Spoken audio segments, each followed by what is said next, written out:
Hello there, this is Benjinator12, and after a very long hiatus, I decided to come back into the reviewing game. It's been a while since I reviewed any model kits or figures, but I just finished watching Kill la Kill. Fantastic anime, at least in my opinion. And I was very inspired, and I decided I had to pre-order the Figma of Ryuko Matoi that's coming out with that. Now that doesn't come out till August, of course, so I do not, I won't be reviewing that one yet, but it sparked my interest, and I really wanted to come back and review a few figures for you all. So I, and model kits as well. And so I've got here today for my return. I've got a very interesting little kit that I picked up. It's actually my most recent acquisition. I picked it up in the oddest of all places. They had it here in town. It was very interesting, so I didn't have to worry about shipping costs. But we have the 1 to 1/44 no grade Equestrian Century Celestia kit. Now,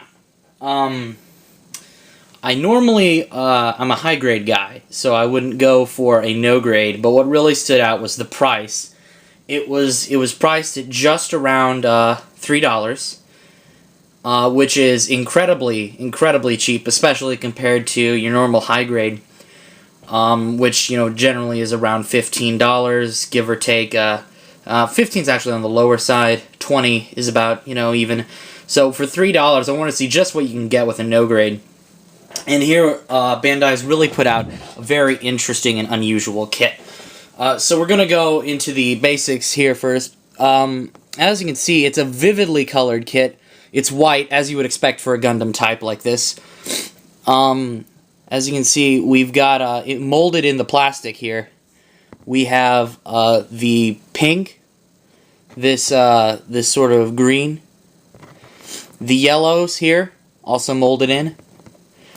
And then we do have some, we have detail here on the head cameras, and we have some detailing here, actually, the insignia here, if you can see that, the insignia has actually been molded in to the leg armor, which I think is a very interesting touch. And then we have the, coloration on the like, afterburner tail binder unit here, which we'll go into in a little bit. So it's fairly colorful, even with a lot of white predominantly right off the bat. If you'll see here, things you'll want to be painting is here. There's detail molded in on each of the foot sections, and you're going to want to paint that in. Normally that should be like a yellow or gold color. Now to compensate for that, perhaps Bandai has included a set of seals. Now these appear to be more like a Hajime Katoki version, where they're pretty garish looking. I don't know why you would want to have all of these things on there, clearly describing what the mobile suit's doing and what its specs are when the enemy is charging at you. So I'm not sure about that. But one of the things I will point out is that they do have seals of the Celestia insignia here and here, and as you'll see, it's molded into the plastic on this side, but if we turn it around, it does not have one on the other side of the leg armor, where there should be one. And I think that's something that you're going to have to use that seal for, which kind of is a downside there, but interesting to see where the no grade has the quality and where it doesn't. Now, I don't have the box. It was a fairly small box, because when I picked it up, it was full of trash, and it was greasy. It was disgusting. I couldn't keep it in the house, so I had to throw it out. But hidden in the runners were the accessories. There's only one, so bear in mind, it's a no grade, so you have to keep that in mind. The only accessory it comes with is that it had the parts for this action base. Now, the articulation on this guy is pretty interesting. We don't have any mobility in the leg units or for the head. Even the wing binders are stationary, but for this tail afterburner unit here, they've got an interesting series of joints. Really, it can do almost anything You could wrap it up around the wing binders. You could run it around the legs. You can extend it all the way out, as I'm doing there.